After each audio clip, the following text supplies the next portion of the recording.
Okay, I think this is a Honkai guide video for an event, and let's not call it a guide video, let's just call it a video about Honkai. But we're here in this event. I have the idea suggested to me to do a bit of a walkthrough of this and just kind of explain how characters work, I guess. And so we'll start off the video by talking about the first zone, per se, the Wandering Beach. In this zone, you'll have Elysia, Fuhua, and Pardo available. And for those who don't know this event, it's like a Slay the Spire, kind of like play your cards and deal damage to the enemy kind of thing. You go through floors, pick up buffs and whatnot, so on and so forth. But we'll focus on you understanding what the event is about. You just kind of want a bit more knowledge about the actual characters. And so, in the first zone, you have the three characters, Elysia, Fuhua, and Pardo available to you. And so, I'm going to just tell you what the best cards are for them through this little bit of a burning challenge thingy. And then you can just kind of try to get those in your runs if you're struggling to defeat the Wandering Beach X and the Wandering Beach here, Wandering Beach there. If you're struggling to defeat those, try to aim for these cards and do this kind of a play style per se. Starting off with Elysia though, the easiest one, well, not really the easiest, but the most simple. She has no kind of actual strategy per se, but you want to be using the Whisper of Summer, +3, +1, whatever the hell you have it available to you, but you have this one, use this one, it's the better one. You kind of get refunding. The deal number times 13 doesn't really matter, it's just damage, but you really want that refund on the dice. So if you have 4s or 5s or 6s and you have nothing else to use, you always want to use them here. So we use that one, we go into the battle, and the cards that you want to look out for in the passive. So as for the top cards here, Hot Sand and Volleyball is just a great one. Number times 20 equals, you just deal that damage and it's usable infinitely.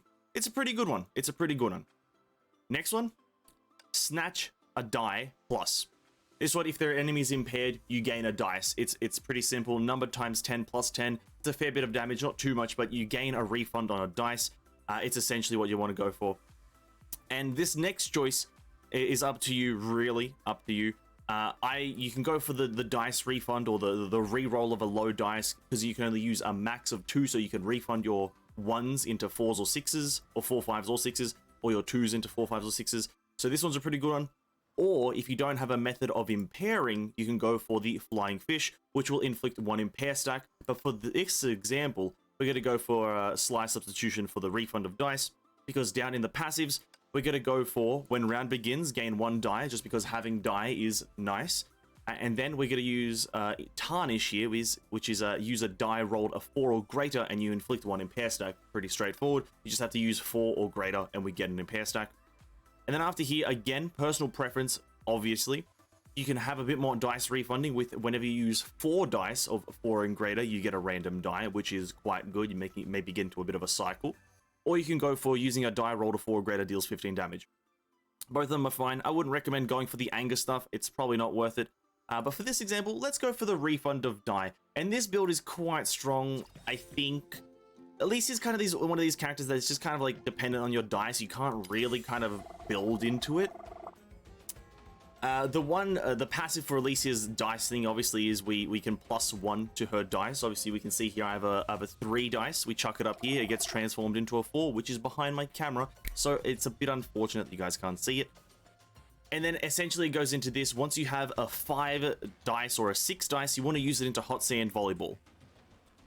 But it's obviously min-maxing to get a bit of an impair stack on them. So we go to Midnight's Whisper of the Summer, whatever, and we use a 4. They got an impair stack, and now we go to Hot Sand Summertime Fun Time. We just deal damage. Now my Elysia is low level, that's why she's not doing damage. She's only level 10, and this guy's a level 20 enemy, I believe. But that's essentially the cycle. We can come down here to the bottom one, get a dice refresh on the impair. We've got a 4. Might as well chuck it into the level up here, get the thing up a few levels. And just continue chucking it all into the Summertime Volleyball.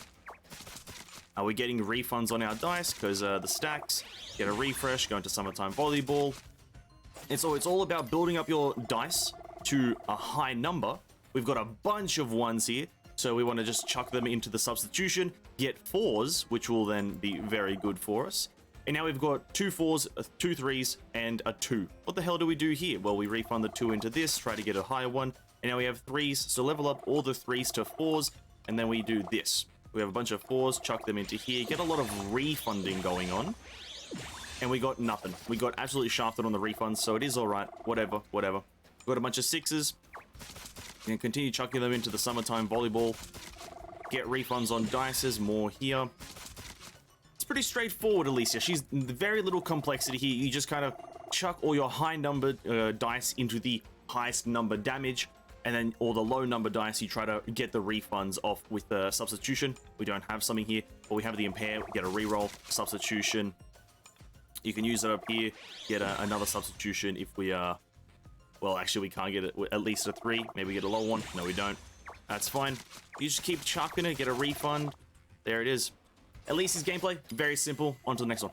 I've moved myself up and made myself a bit small so we can see the dice. But next character, Fu Hua, who is actually quite a bit of a faster character, or maybe not say faster per se, but a bit funner of a character. So the item we're going to want to use is Classic of Summer Retreat. It's a little book thing.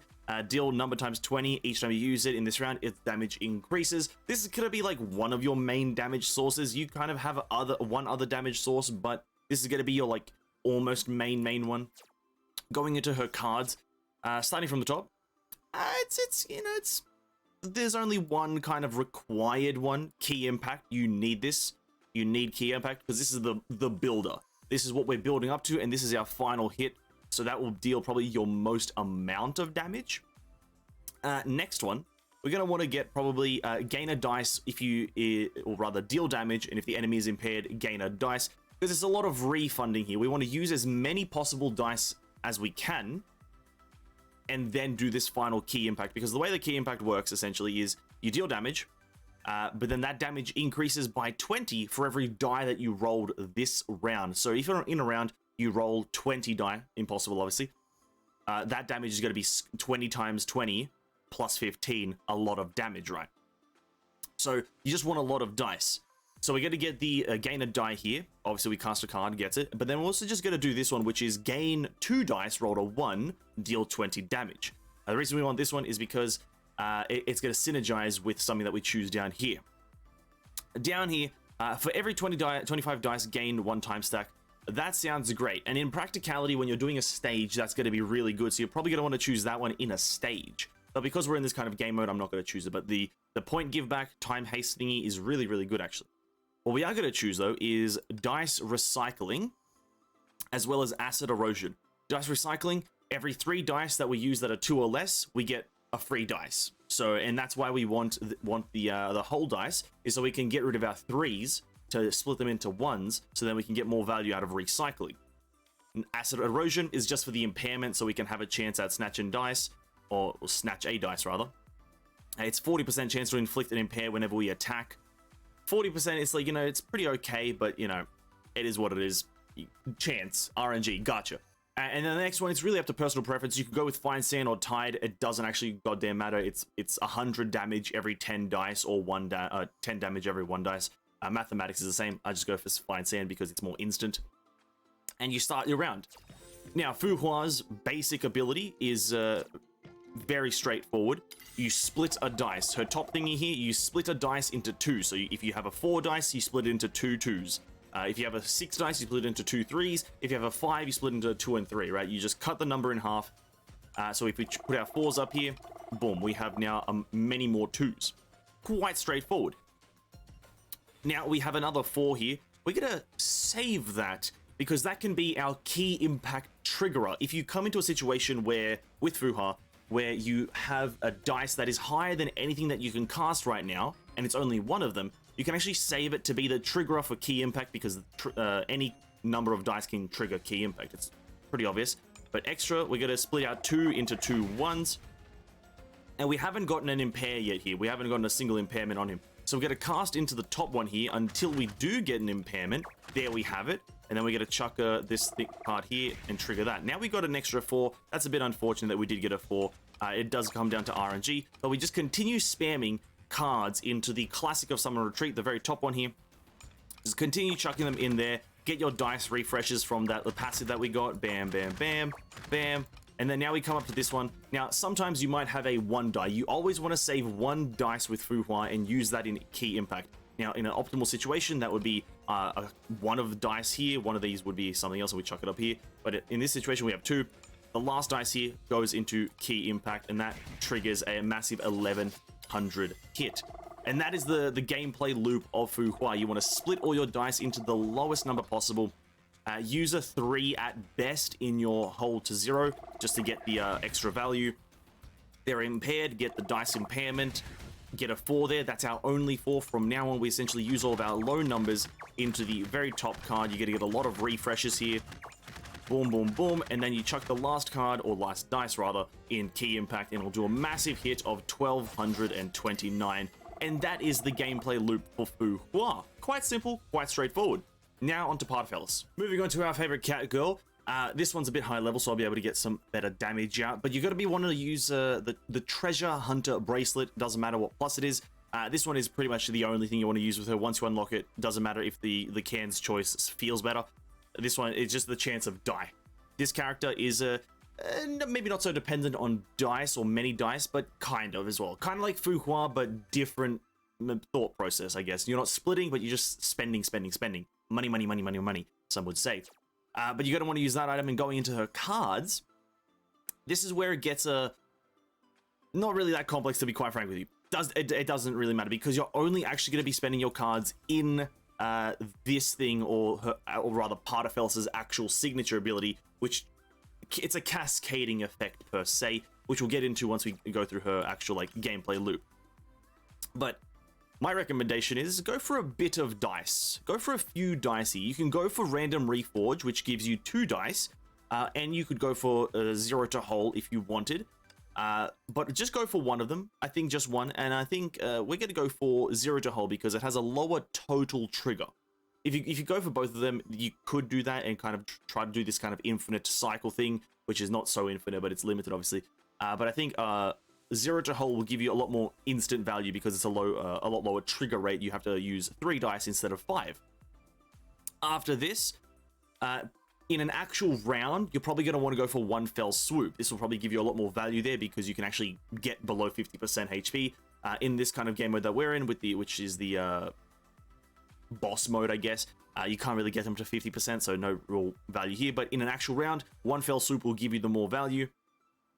So we're going to go for Coconut Missile, which is infinite use, 100 damage, 6 total, quite good. And we're also going to go for Vigorous Blow, because anger is actually quite weirdly enough, a good thing on Pardo, because you can actually trigger it quite frequently. It's a good thing. And then Time Haste is pretty much irrelevant. It's don't go for Time Haste, not worth it. Going on to her passives though, one random die. You want to go for the more the merrier. Getting that one random die is extremely high value. You also want to get the Impair, which is on Glacial Erosion. You trigger any total skill, you gain Impair. It's quite a simple, straightforward process. Now here, it's really up to what your personal preference is. Do you want to play the long game, or maybe you want to play a bit of a faster game? You can go for any total number skill, gain Anger, which maybe you can get a bit more of a faster cycle on the Anger in junction with Vigorous Blow. Or you can go for Billow, which is essentially the more rounds you have, the stronger you get. Or you can just go for the instant damage of Whirlpool, which is whenever you just use a card, you deal damage. It's really up to you. We'll just go for the instant damage because it's just instant damage. Getting into the round here though, Pardo's gameplay is, you could view it as brain numbing, and I wouldn't judge anyone for thinking that. Essentially, it boils down to use all your dice that you can into her very top card here. The reason is because whenever you do that, you reduce the total number here on all of these other cards by 2. The fun part about this is that if you reduce it to 0, the card will auto cast. And if we look at our top 2 cards here, it says can be used another 4 times, can be used another 4 times. We cast it into the top one, both of them go down to 3. So it's an auto cast feature. The same thing with the dice roll. So if we continue chucking them up into the top one here, if we chuck another one into the top here, we'll get a dice roll, a free dice from 0 to whole. 0 to whole will disappear and we'll get a free dice. Then we chuck the 6 back up into the top, we get a refund, and it's a cascading effect. So you just want to spam it until the top card is essentially used up, and once it's used up, you use whatever dice you have available to you into your current abilities, and then that's Pardo. A very, very simple character. I'll be honest with you, brain numbing sometimes. If you're doing this for at least a few hours trying to get through the event, yeah, it kills the brain cells very quickly. But also, Pardo is also one of the strongest characters. At least once you build her, you can kind of get through this game mode a lot quicker with her. You know, not dilly-dallying, not wasting time per se. So yeah, build Pardo. She's quite actually good in this game mode. I will say.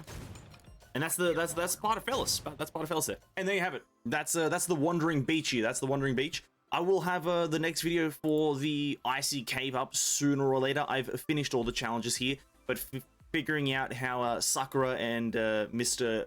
Kevin work is going to take a bit more time because, well, one of them is a bit more finicky with a bit of numbers, and the other guy is just kind of, well, Kevin I already know, but Sakura's a bit more finicky. So I'll have them up soon.